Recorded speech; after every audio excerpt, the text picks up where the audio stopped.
analytics classes for all those nerds out there. But Thomas Bryant's jockstrap, get him out of here!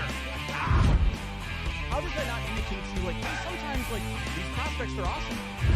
Donald, get back! They snatched that chain, boy. Get back! What's all gonna do about it? Popeye snatched that chain. Get back! We want that snack wrap. They got 3 flavors. Y'all got 1. Get back! Hey, everybody. Welcome into the Big Factor here on the Big Play Sports Network, presented by FanDuel. Ryan Tyler, Jack O'Rourke, Nick Padone, Rob Watson. Today is a gorgeous Thursday, October 9th, 2025. Yes, I am so thrilled to be here with everybody this morning because we have a very special guest coming up in just a minute, guys. We have a ton to talk about. Browns make a trade. Guys, all right, let's talk right now real quick. How excited are we to talk to the guy behind the Cleveland Guardians mystery ad?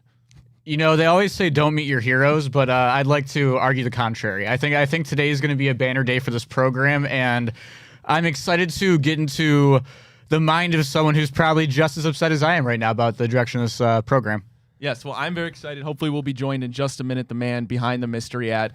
When this went viral, guys, it caught fire like crazy. I don't know if I've seen anything like this, to be honest with you. I love the messaging behind it. I love the dedicated fan to be willing to go to the plain dealer, submit an ad of this nature, guys. It was fantastic to see because a lot of what he thinks, clearly, everybody in Cleveland thinks for the most part. Well, I know there's also a lot of conspiracy that, you know, this did go viral like right away. And I know there's a lot of conspiracy as to like, is Jose himself potentially behind this, especially as, you know, that podcast interview went viral earlier this week. And that was from March. And surely those comments ring true after you look at what happened with the team and the fact that they're not spending. And he feels like he needs some support. We heard that right from him directly. And then this ad comes out and it feels like there's so much going on with this, and it feels like everybody's like, well, is Jose behind this? Is it somebody in Jose's camp? And we've identified the individual that ran this campaign, and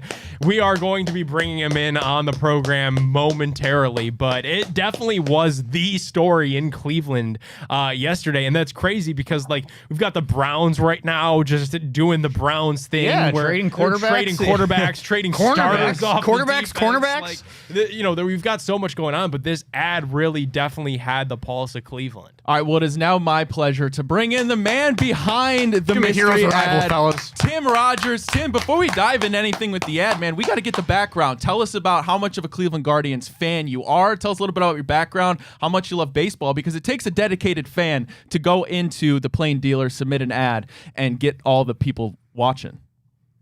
Yeah, man, happy to. You know, like a lot of Clevelanders, you know, this team kind of defined my childhood, and I mean, it's just watching those games is the best part of my day. And you know, I heard a lot of takes on the ad, but it's a message I stand behind because I love the team. I love those boys. And you know, I don't appreciate things at the top necessarily. So I wanted to ask you before we get too deep into the questions I'm sure everyone has about the ad, like, is there anything that you want to set straight from what you saw on the internet about the ad before, like, we really get into it?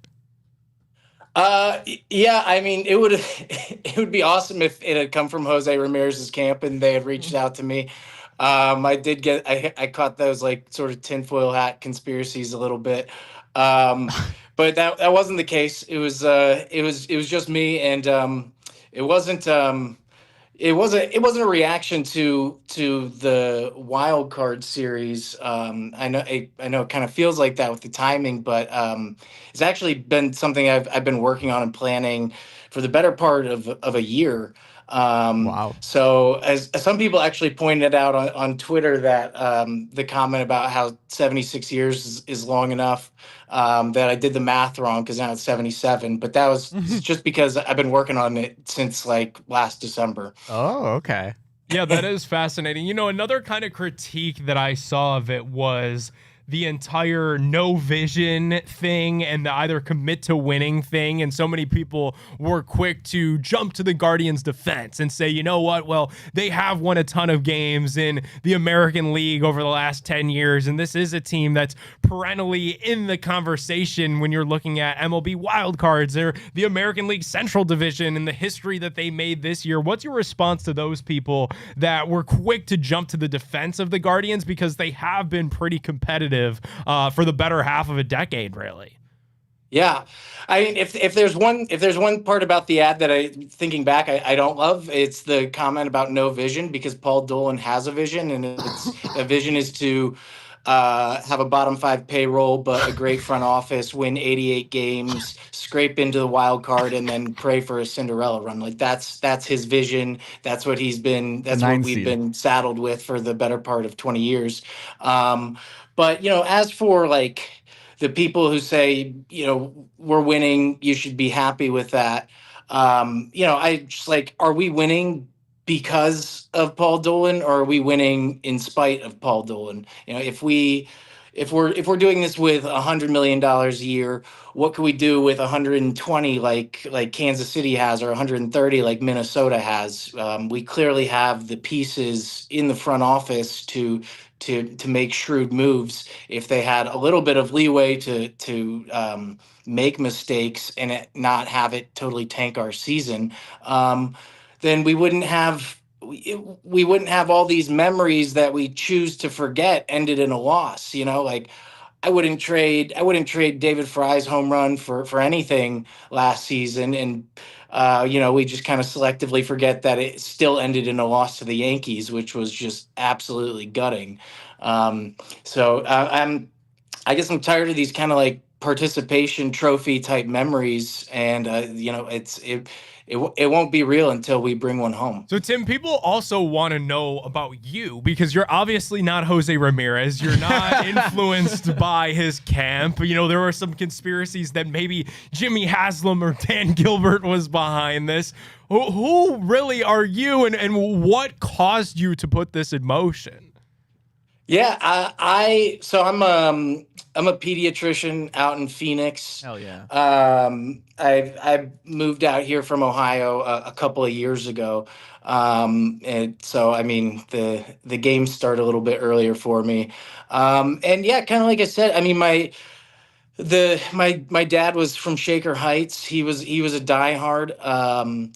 And I love the Browns. I love the Cavs, but it's all tribe, man. It's like they were the first ones, and they're kind of why I watch sports. And the whole reason for this, it all went back to 2024. Just like it was one of the first seasons I had watched without my dad around, and just like so many incredible moments, so many just massive home runs, and really great times. It kind of had that team of destiny feel. And then, we lost to the Yankees, and that was brutal. But the off season came around, and you're starting to think like, oh, we got two potential aces. We've got the 4 horsemen in the bullpen. We've got a top 5 player in baseball. Like this, we could make a real run at this thing. And then we're getting into the off season, and all they've done is trade Josh Naylor and sign Paul Sewald in a bag of baseballs. And it's just like, oh, okay. Like nothing's changing. It's not going to change. It's never going to change. And Paul is going to continue to just get rich off the backs of hardworking blue collar Clevelanders. And so that was kind of the breaking point for me. And I'll be honest, I spent probably like an embarrassing amount of time figuring out like what I could do. I looked into billboards, but they were a little too expensive. I tried to like crowdfund things on Reddit, and oh my God, that went horrible. The aerial banner people like laughed me out of the office. And actually the Plain Dealer was one of the last places I went, because I didn't think there was a chance in hell that they would run the thing. But my guy over there in the office, he's a Tribe fan, and he was super pumped. He was so on board from the moment I sent the first email. So I wanted to ask if you're comfortable with sharing. How much did it cost to put the ad out? Yeah, that's the $1 million question. Yeah. No, so the ad, it was like, so I started on it a year ago, and it was so stop start, and we had like 17 different dates, and then they would hit a winning streak, and I'd be like, oh, not now. And he was so patient. And we chatted yesterday, and he asked if I would keep that number between us. Sure. Yeah. And so, I mean, I'll honor that request. Absolutely. But you know, it was enough that my wife said, you know, what the hell, but not enough that I had to sleep on the couch. Hey, that's not bad. That's the middle ground you're looking for, right? And if you want to think about it as a percentage of net worth, I spent more on that ad than Paul Dolan spent on Paul Sewald. Atta way. Now, Tim, I'm You gonna need more put splitters in that that ad, bullpen. I'm gonna put the ad back up for everybody on screen to see it. Now, am I not mistaken when there was a potential a different version of the ad that they initially said they weren't gonna put up? Is that correct? Yeah. So I found someone online to help me with the actual design. And I really liked I liked the one. It had a representation of Jose at the bottom instead of the stadium. And I really pushed for that version, but because of players' name and likeness things, they couldn't run it. But that, I mean, that was a fine alternative. Tim, to play a little bit of devil's advocate here, you've talked about how when they have chosen to spend what little money they do end up spending, there's been a lot of what are quite honestly bad decisions and bad signings going on. Do you think that even with the money provided, that maybe this front office might just be good at developing players, and even with money, they might just make bigger signings but still bad signings possibly? I don't think so. I mean, I think the very fact that we have had all these playoff runs, that we were in the World Series, that we were 2 games away from the World Series last year on a paper thin budget, just is kind of an endorsement of Chris Antonetti. Like, certainly the guy doesn't bat 100%. I think he'd probably be the first one to acknowledge that. But I think they in general do a pretty good job. And if the season doesn't come down to signing Ramon Laureano and Josh Bell in the offseason and Mike Zunino, maybe things turn out differently. So I think they need a little bit of leeway to make a mistake and have it not absolutely cripple the team for the following I just don't want to season. see a Brown situation where we do start spending money, but we absolutely have no idea what we're doing. Now, I think the Cleveland Guardians have a way better front office, but I've just seen we've all seen a lot of bad Cleveland signings when we do end up splurging. So I think to Tim's point, though, also, like, when you look at going out and getting the Eddie Rosario, Josh Bell type guys of the world, like, that's because you're on an allotted budget, where Tim's not asking to be the Dodgers. He's mentioning Kansas City and Minnesota money, like an extra 10 to 15, 20 million bones in the offseason. Like, that kind of money, while it sounds not large, that lets you spend on that big signing a lot more. Until they just throw extra money at Paul Sewald. Tim, Probably doesn't mean we pay Paul Sewald more. Tim, it speaks volumes.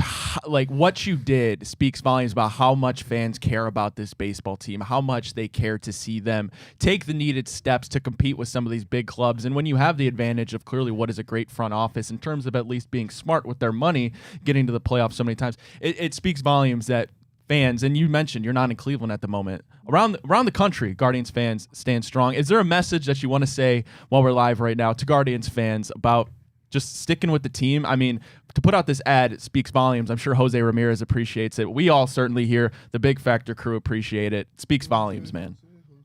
Oh yeah, I mean, I don't know about a message. I mean, it's just like, I know it's just a game, but it means a lot more to a lot of people than just a game. This was Like this was my childhood. This was my relationship with my dad. And so we gotta stand behind the guys. And the only takes that I really hate are the ones where people blame the players. Because I don't think it's their fault. I even feel bad, besmirching Paul Sewald's name. I'm sure he could. We've done that do before. well on a team where but I mean, there's a lot of times they're put in positions where they're asked to do more than they probably should. So I don't think it's. I've got all the love in the world for Jose Ramirez and the way he plays the game. I've got all the love in the world for Stephen Vogt and how he manages. All the love in the world for the rest of the team and the front office. But I got no love for Paul Dolan, man. I think he's become incredibly wealthy, owning the Guardians, and I think he could spend more, but he chooses not to. That's certainly a sentiment a lot of people here in Cleveland feel. Tim, we appreciate you popping on this morning. Have a wonderful rest of your day, and go Guardians, man. All right. Thanks, guys. Take care. All righty, we're gonna head to a break. When we get back, Browns make a major trade. We'll discuss that. We'll be right back on the Big Factor.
Hey, everybody. Welcome back into the Big Factor here on the Big Play Sports Network, presented by FanDuel. Ryan Tyler, Jack O'Rourke, Nick Pannone, Rob Watson. What an interview that was. We appreciate Tim Rogers popping on. Hey, he said he was in Phoenix, so it was pretty dang early over on that side of the country. So we appreciate him popping on. I think it's, 3 hours earlier? So yeah. He did say he was, a pediatrician? Pediatrician. Yeah, you get it's in a there child early, doctor, right? Man. You Creeping up on 8. Yeah, it's 7:20. He's starting at Yeah. 4 a.m. probably. Yeah. He getting up early. He had the Browns lanyard on too. Yeah, he was already in the spot. Well, appreciate Tim popping on. Speaking of the Browns, massive trade they sent Greg Newsome to the Jaguars. Before we dive into that, I got to tell you about our friends at Fairway Ford. Fairway Ford is the biggest Ford truck dealership in the entire state of Ohio.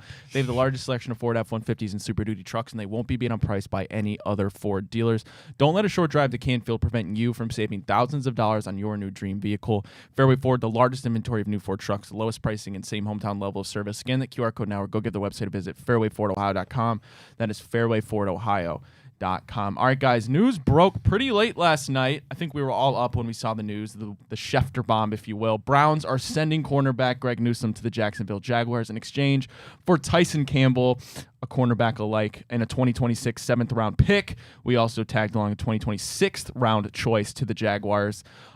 Instant reactions, guys. Greg Newsome been on this team for quite a while. Obviously, first-round pick. Tyson Campbell was in the same draft class, went in the second round. I believe the second pick of the second round. A first-round corner, basically almost a first-round corner flipping. One's paid up, one, and Greg Newsome needs another deal. And that's what this is about, man. Like, I saw some of the rage bait start last night, and it trickled into this morning. Like, if you've got a take that's, like, really that angry or really that upset, like, you're just looking for a reason to get really angry or really upset, like, Greg Newsome, fine corner. He's been really good this year, I will say. Like, in a very small sample size of playing the boundary, like what he wanted.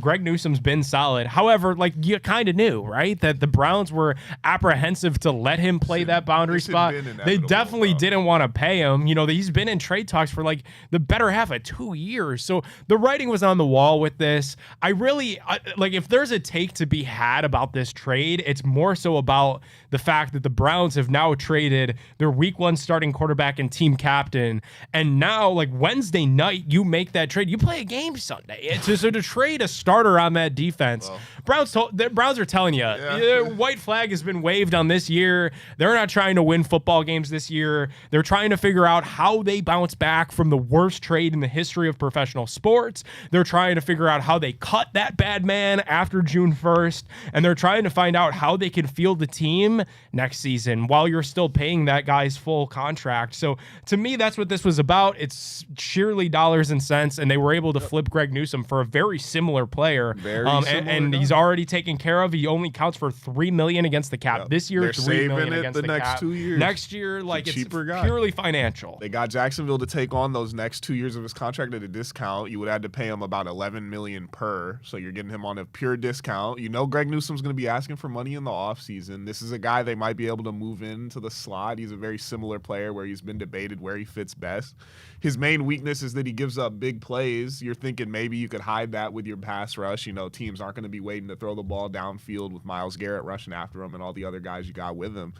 And it's just, they're planning for the future. The team's no longer thinking about right now. They haven't been thinking about right now for about 6 months. We were just now really starting to see it. I would start looking all the guys you've been thinking about who have ever been in trade talks. Jerome Ford, David Njoku's going to start getting shopped around. All this, they're finally turning the page fully, and they're looking towards the team they're going to build in a contention window where Carson Schlesinger, Judkins, Mason Graham, and all those guys are now the center of it, with aging Myles Garrett and Denzel Ward as the last pieces holding over from what was your last contending window. Not to get like too far off topic, but Nick, I think you made a great point. Like you're essentially white flagging the season right now, and you move on from Flacco and Newsome in the same week. Do you think that means anything doing it so early in the season overall for Kevin Stefanski's job security? Like if you're punting this early, does that mean you're more likely for him to be gone or for him to be safe now if you're giving up now? I think that's the layer of this that becomes fascinating. He's because safe, sadly. I want to say that, but at the same time, do you guys listen to that press conference yesterday where he said he said he was surprised by the Joe Flacco trade? Is he not in on the meeting? Real quick. on the emails? But okay, was Stefanski saying it was a surprise to him that they traded Flacco? What I gathered was it was a surprise that the Bengals really called on Flacco and were like, we got to get this thing done now. I think it's probably a mix of both. I think he was surprised, but in that same press conference, he said like, well, they asked straight up, well, why were you surprised? And he said, because that's, why were you surprised and why are you optimistic that that was the right thing to do? And he said, this is an Andrew Berry call, and I'm a supporter of Andrew Berry trades. So like, I feel like Kevin used to get let in on those combos. Yeah, right? I don't know. And he used to give you, he used to give you that straight down the middle. Oh, well, we're thought partners. We make these decisions in lockstep. Think tank. It seemed like yesterday marked the first time where there's maybe I don't want to say a fracture in the relationship. Like, I'm not saying that at all. It marked the first time where Kevin went out of his way when he didn't have to make sure that everybody knew that was an Andrew Berry path and that the Kevin Stefanski path maybe was in line with that, but also it was an Andrew Berry path and not a Kevin Stefanski path. I find that noteworthy. The separation, it all started, and the whole turning of the page of this franchise starts with what this draft class was. And that Andrew Berry had his best draft class to date. There's great players in it, and he's put talent on the field. You can't say he didn't do a good job. We've been really questioning that the last couple of years. Now, granted, he didn't have the picks to do so, but he had the picks this year, and he did a great job. The talent's on the field. The Browns still aren't winning games. They're going to go to the coach first before they go to the GM's putting the talent on the field, and we could all see it, and we're still not winning games. That's not when we're both. Before that, we were all saying both of them need to go. It's the group think the analytics aren't working. For the first time, whatever his analytics were, they worked on the draft. Now they're just not working on the field, and that's who they're going to look at first. So maybe they are getting separated a little bit. Who knows? Maybe there's things going on behind closed doors. But so to better answer Jack's question here, they're acting right now, and I'm gonna lump them both together momentarily because they're acting right now like they're both safe. Like you're not disrupting the locker room like this, because call it for what it is. And these guys will give the correct answers before practice, after practice today, that it's not a distraction. All of it. This is officially a distraction. Like to trade a starter on this defense, like this is a vaunted defense in the National Football League. So to trade a starter from this team right now, it's Wednesday night. Like it's Thursday morning. You got a game Sunday. Like this is officially a distraction. So they're waving the white flag on the season, and I'm saying that they're doing this collectively. However, I definitely think there's something to be said that the Browns and the Haslams in general have a longer withstanding relationship with Barry than they do Kevin. One man is more safe than the other. They have one dude is doing his job better than the other. And they employed Andrew before they employed Kevin. People forget, like, Andrew went Colts, Browns, Eagles, then Browns again. Like, he was with the Browns through the first Paul DePodesta era under Jimmy Haslam. He was here with Sashi Brown. He then went to Philly and won the Super Bowl to come back and be the GM of this thing. They don't have as deep of a relationship with Kevin. Now, that's not to say, because I don't know the interworkings of their relationships. And by all accord, like Kevin Stefanski golfs with the Haslam family. Like Kevin is close with the Haslams. That's not what I'm trying to say. I'm just trying to say if things were to go south and they felt like something had to change and there had to be that pound of flesh that the fans want to see if you only win 2 or 3 games this season, it will be Kevin and not Andrew. This was the first, like this week, this was one of the first weeks in a while where the team was expected to win since the Cincinnati, but we got to all blame it on the kicker. This week, I haven't seen this big of a visceral reaction towards Kevin Stefanski specifically in a very long time. And you know how Jimmy Haslam is. He can't ignore that noise. He saw all of that. He saw everyone.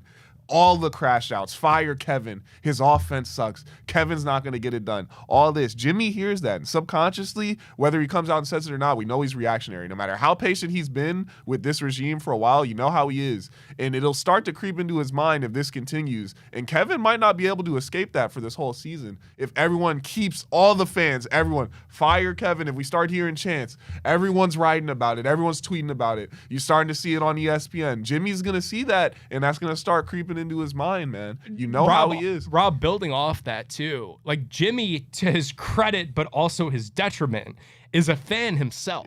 And I think we see owners that just don't care and they're so hands off. And we just talked about one at the beginning of this show that, might not be as in tune with his team as Jimmy Haslam is with the Browns. Like Jimmy was in London. Jimmy himself had to board a plane after that loss and ruminate about what went wrong the same way that we all did on Sunday, except he's the one putting his signature on the paycheck to pay for that colossal How livid are you on that plane ride home? That's a long, you gotta be fucking painful ride home as the owner of a football team that you're a fan of, but you're also the one signing the paychecks. Like, I definitely do think the temperature on Kevin is higher than it is on Andrew. However, all we have to grade them on is their actions. And right now, their actions are telling you that they're both safe, scot-free, and they're going to be sitting at the top of this draft looking at either Mendoza. I bet you they're both at Oregon, Indiana this weekend. All right, let's continue the conversation speaking about Kevin Stefanski. Before we do that, got to tell you real quick about our friends at Garage Beer. Garage Beer comes in just 2 flavors, classic light lager as well as that classic lime. No frills, no bitterness, no IPAs. It's just beer-flavored beer the way you want it to taste. Scan the QR code now or go give their website a visit, drinkgaragebeer.com, to find local retailers who sell Garage Beer near you. Again, that's drinkgaragebeer.com. Do you do a Garage Beer lime if you're a Dante Moore Oregon guy this weekend, or a Garage Beer classic white can if you're with Fernando Mendoza this weekend? I think maybe in the past, when I've been to Lakewood Truck Park, I've had the opportunity to drink Garage Beer there. They have both lime and classic, I believe. I think we're going to be there on Sunday for the Browns Steelers, a little pregame tailgate watch party show with the Honor of the Land crew. Maybe anytime we see open green grass field for the Browns to go for some lime. I don't know. It won't happen often. All right, well, speaking of Kevin Stefanski, quarterback 2 not named yet. Obviously, on the unofficial depth chart, it is Shedeur Sanders. We know Joe Flacco departed to Cincinnati. Bailey Zappi still in the practice squad. Could be elevated by game day. We don't know the situation there. Kevin Stefanski, to no surprise, tight lips, lips sealed, doesn't give anything indicating who will be the backup quarterback. I saw a report from Daniel Oyafusi when media wasn't available to take pictures or anything, but Dylan Gabriel taking reps with the ones, and usually the backup will be there. But on the other side of the field, it was both Shador and Bailey Zappi, so not showing his hand at all. Who's going to be that QB2? I got a feeling gamesmanship with the media. I've got a Do you feeling. think Mike Tomlin 1-4. cares who's on the field with one another? This is your coach, bro. He's lost. I've got a He's We feeling. have a Zappy hour at the truck park. He's lost. I've got a feeling Bailey Zappi will be the one who backs up Dylan Gabriel. I think that's the correct decision. If Shador Sanders isn't ready, he isn't ready. There's no need if Dylan Gabriel goes down to put him into the game. I like the decision. If that is what happens, your guys' thoughts? I think people are going to, whatever happens, people are going to find a way to get worked up into a shoot about this. I don't really think the backup quarterback thing matters at all, because if Dylan Gabriel gets hurt and it's going to be Shador, it's going to be Bailey Zappi, like you probably already lost that game anyway. And like apathy has already set in week 6 here for me. Like I really don't care what happens on Sunday, because the team has now communicated to me there's no reason to care in what happens on Sunday. So I don't really care what happens with the backup quarterback, because I actually do understand, especially after Ian Rappaport dropped that novel about what the Browns game plan is for Shador. I think it does make sense. Like they want to give him a week worth of prep and a game plan that fits his skill set. On board with all of that.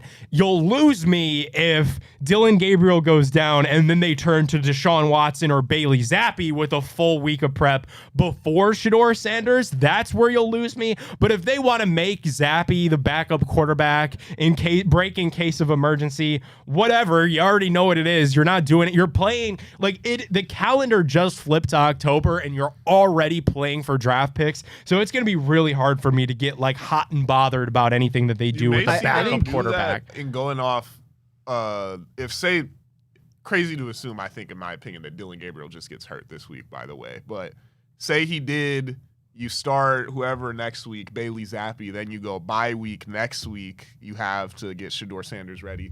But I think it's hilarious that just stick to whatever you think is right. Like he's pandering to the media and the fans too much. Like that's where you ever heard the saying, if a coach starts listening to the fans, he's gonna be out there sitting next to him. He's gonna be a fan. If you think the plan is just to keep Shador at QB3, you should have just said that. But he's scared of the backlash. You know what I mean? Why are they both out there throwing? You know it's going to be Bailey Zappi. It should be the veteran as the QB2, because you don't want to throw the kid out there in the worst situation and ruin him. That's what you've been saying. I think listening, be consistent. And last week, the operative word was gamesmanship. Like they kept throwing around that they hadn't committed to Gabriel and they hadn't committed to a backup because it's gamesmanship. Like you guys really think of all coaches, not game planning for the backup, my boy. Of all coaches He's in not the doing National it. Football League, you think Mike Tomlin cares whether it's Bailey Zappi, Shador Sanders, or Rob Watson himself out there? He just doesn't want the people, but he's scared because he knows when he says Shador is still quarterback 3, all the fans are going to get mad. Kevin, you shouldn't be care. You should just care about winning the game. You're worried about all the wrong stuff. So, like, you're doing gamesmanship with the media. Why? Like, the media, like, because Mary Kay's not going to beat you on the football field on Sunday. But Tony Grossi isn't lining up on linebacker. Because he knows he can't win the game, so he's got to try to win with them. He knows we're not going to win anything on the field this year, so we got to win the media. We got to win the 3-ring circus. That's all that's going on now. I think too, listening to Snap Count this week with Trey Essex and Charlie Batch here on the Big Play Sports Network, they were talking about how much improved that front seven has been for the Steelers since Derek Harmon got back and has been taking more and more snaps every week. Like, Rob, you said it's not fair to assume. I'm not assuming Dylan Gabriel's going to get hurt, but I always like working from the worst case scenario and up. It's just so tough to put Shador out there if something happens to Dylan on Sunday. Like, I think you gotta go Zappy. I hate to be this guy too, and I like Shador. Guys, not a big investment. I know he's gonna have to go play football. He's gonna have to go play football. I mean, we're like jersey sales. We were all it's a man's game. You might get hit, bro. I don't know. I'm kind of getting sick of it. Every single person. Worst quarterbacks in worst situations in Pittsburgh. Every single person in this room debuted. Every single person in there. this room couple of months ago, like we wanted the Browns to draft Shador, and I'm happy he's on the team. It's an interesting prospect. Like people just can't comprehend that he might not be ready. Like he wasn't a second overall pick like he was projected to be. He wasn't even a first round pick like a lot of people projected him to be. He was a 5th round pick. The team that picked him picked another quarterback ahead of him. Like we're allowed. Like you don't have to throw this kid in. Like if anything, Nick, I love the way you said it. You have your bad, and you too, Rob. Like you have Bailey Zappi as your case of emergency. He has to go in the game if Gabriel gets hurt. If anything, they're protecting Shador by saying if we're gonna throw him out there, we want to do right by him and game plan a week for him and put him in when he's ready. But then at the same time, that's cool, if, bro, if but do you Shador think pops, Kevin Hogan was ready? right? Kevin Hogan was not Like, ready. Do you think Deshaun Kaiser Deshaun Kaiser ready? was definitely not ready. His coach Like, said that who in else? college. Was He's DTR still ready? We know he wasn't ready. He was a 5th round pick too, or 5th or 6th. You're gonna. Well, we the could have also bubble- asked for sure to be put in a better position. than all Bubble those wrap's quarterbacks. gotta come off at some point, man. Like, But it will. There's so much time. was Tom Brady ready? There's so He was The much a other sixth piece rounder. of it Like, too, though, We're in is week that 6. They can't have their cake and eat it too, because if Shador plays well, they'll do the whole "see, Yeah. we told you he wasn't ready, and we brought slow him burn. in Here's- and put our How much hands and on here's him the and ready got him can right." he But be here's in the 4 take. weeks Here's the getting third take. quarterback reps. Shador should be thankful, if anything, if he gets 2 games starting for a Browns quarterback. He should be thankful. No, shouldn't be sitting here complaining about it. He was a 5th round pick. If he touches the field, he should be grateful. Not that he's bitching or complaining about it. I know his fans are. He was a 5th round pick. He should be thankful if he touches the field this year. And I Yeah, think he will. I want to say that, but at the same time, the team's telling you that none of this matters, and they're just evaluating stuff anyway. Yeah. So if your evaluation on gotta Dylan play Gabriel, football. if you're, It's a 17-game It is preseason. week 6. We're not sitting here past the bye. We're not sitting here with That's 4 that's games how left. far It's gone week it already 6. is, though. right, Like, and in that's- 4 weeks, what more are you gonna know 'Cause I'm about already Dylan telling Gabriel you, you're than gonna what see you know now? Deshaun, you're gonna see Bailey Zappi. You might even see XYZ 3rd quarterback because 4 people get DTR. injured. Like, you I know, saw some DTR you don't know yesterday. what might happen. Bring back That's DTR as the fine. backup this week. What if Jameis came back? What if I told Snoop you? Huntley, What where's if I he? told? What if I told you? What if I told you I don't want 8 games of Shador Sanders? Am I gonna get hung? No.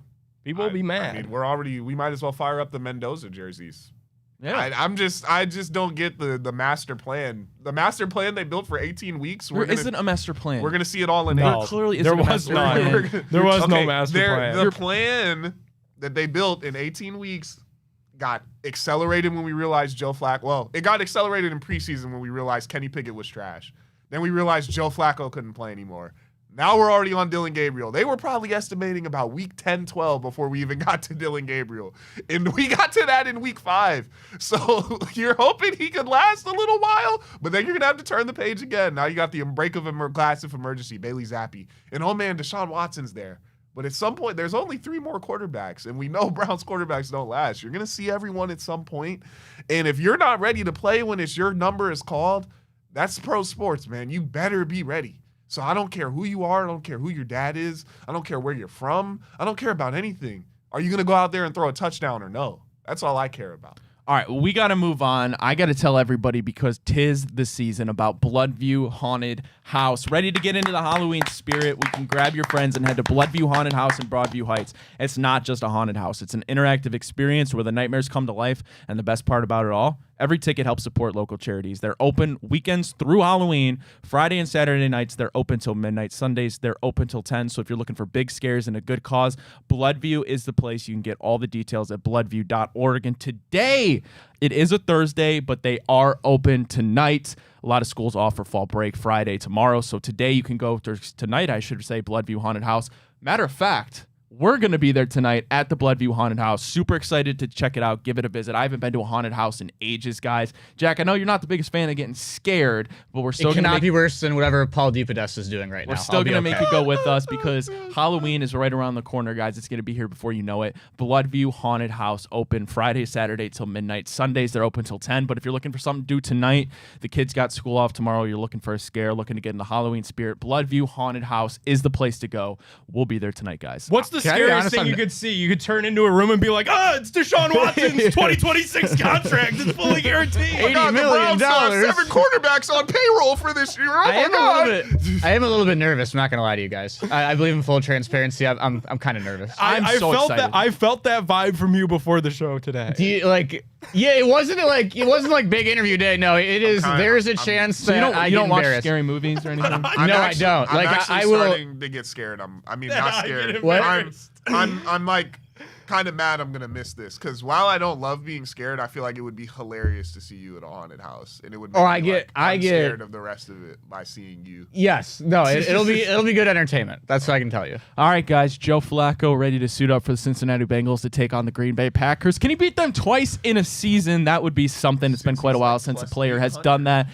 I was initially shocked that the Bengals were wanting Joe Flacco. They didn't call the Giants for Jameis Winston. I understand that Joe Flacco would probably be the most ready quarterback, easy to pick up a game plan due to him being 500 years old. He's played the Green Bay Packers. That's certainly a plus for him. It'll be interesting to see. While you do have Jamar Chase and T. Higgins, the offensive line arguably worse than Cleveland's. They have a worse defense. There's no bones about that. Obviously, they're desperate. They don't like what they see from Jake Browning. Joe Flacco, in an alternate universe, this is what it feels like. Now playing for his third AFC North team. Yeah, listening to Enter the Jungle, our Bengals show this week here on Big Play Network. They just excited? Looking at.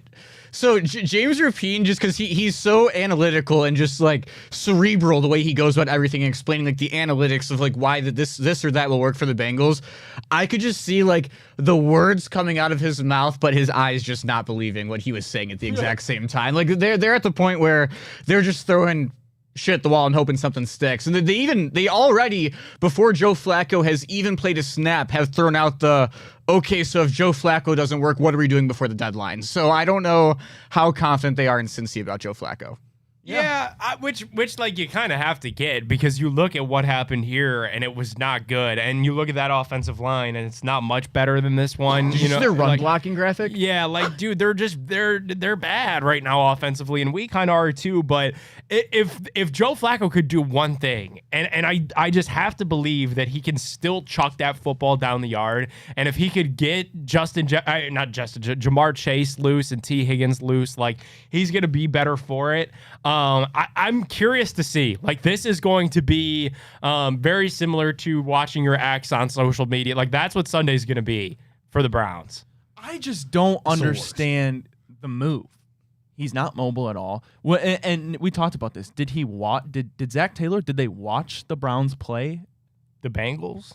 Did the Bengals watch Joe Flacco play football after week one? I think he's just better than Jake Browning. Able to get enough out of him. Sure.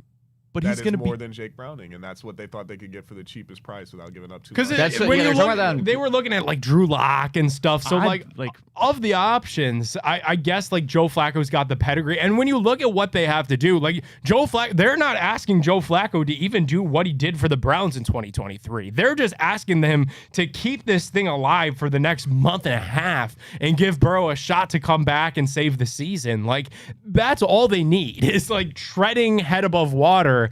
And you probably think that Flacco is maybe more responsible, I guess, with the football than Jameis, even though he had 4 turnovers in 8 weeks. I'm with you, Ryan. I kind of think that there probably were some better options out there. I also wonder just the timing of it. The fact that they knew that they could send a car and get Flacco and have him learn the playbook really fast on the 3.5-hour drive to Cincy and be able to be at practice that next day and ultimately play on Sunday. Like, I wonder how much that factored into it, too. That's what James Rapine was saying a ton about, just like the AFC North experience being the biggest factor as well. Like, just the fact that if you know a guy who knows Harbaugh, check right there. Knows Stefanski, just played there.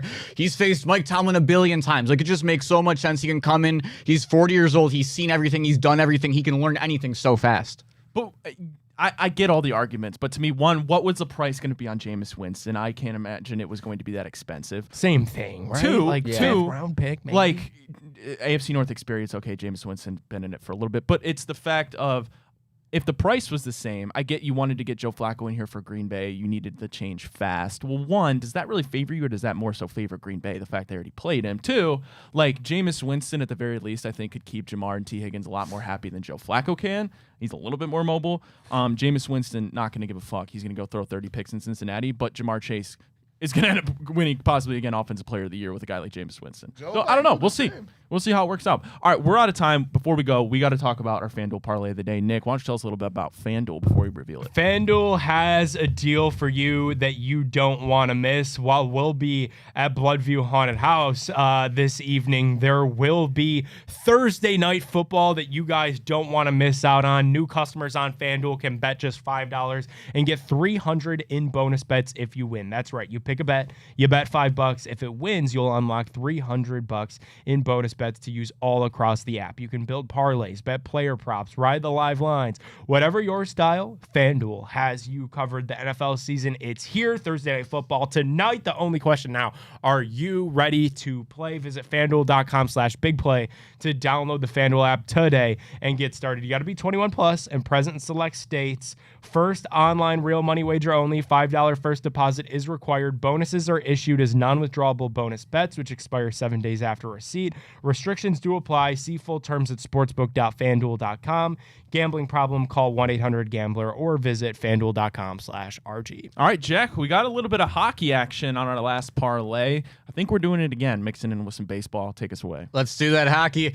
Hey, we're starting out tonight. Here's going to be a little 2-day parlay for you guys. We're not just having this one today because tomorrow night we're going to need the Seattle Mariners to get it done with George Kirby on the mound against Skoo in an elimination Game 5. But hey, let's do our part tonight before we get there. The Brewers have not announced their starting pitcher yet, but we are hate watching the shit out of the Chicago Cubs tonight. The Brewers are going to advance onto the NLCS and be the last chance to take down the Dodgers. The Golden Knights lost in a shootout last night. If they lose to the San Jose Sharks tonight, I am retiring from sports media. So the Vegas Golden Knights are going to go out there and beat the worst team in the league. And then, hey, fire off those cannons. The Blue Jackets are back in action. They're heading on down to Honky Town tonight. They're taking on the Predators. We're going Jackets on the puck line +1.5. Once again, Knights money line, Jackets puck line, Mariners money line tomorrow night, Brewers money line. Let's get it done.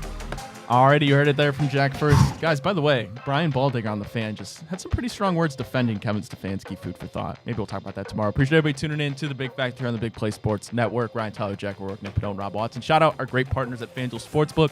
Shout out Fairway Ford. Shout out Garage Beer. Bloodview Haunted House. 'Tis the season. We'll be there tonight. If you want to stop by and say hi, appreciate everybody tuning in. We'll be back tomorrow. Same people, same time. Until then, have a great day, and we'll catch you later.